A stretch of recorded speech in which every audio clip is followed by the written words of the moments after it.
খড়গ্রাম ব্লকের রবীন্দ্র ভবন কমিউনিটি হলে আইনি সচেতনতা শিবিরের আয়োজন করা হয়।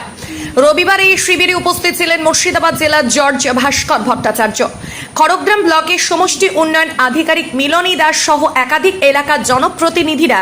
এদিনের আইনি সচেতনতা শিবিরে থেকে এলাকার বাসিন্দারা কিভাবে বিনামূল্যে আইনি পরিষেবা পাবে সেই বিষয়ে আলোচনা করার পাশাপাশি সমাজের একাধিক বিষয়ে কোথায় কিভাবে সকলের জন্য ন্যায় বিচার পাওয়া যায় সেই বিষয়ে সচেতন করা হয়। এদিন জেলার জর্জ এলাকার বাসিন্দাদের সাথে মত বিনিময় করেন এবং তাদের একাধিক প্রশ্নের সমস্যা সমাধানের বিষয়গুলি তুলে ধরেন। এই সচেতনতা শিবির শেষে সাধারণ বাসিন্দারা জানিয়েছেন এই শিবির থেকে অনেকটাই আইনি সচেতনতার বিষয় সম্পর্কে উপকার পাওয়া গেল। বার্তা পৌঁছে দেওয়া হলো যাতে তারা এই মিডিয়েশনের মাধ্যমে নিজেদের আইনি জটিলতা কাটাতে পারে এবং আজকের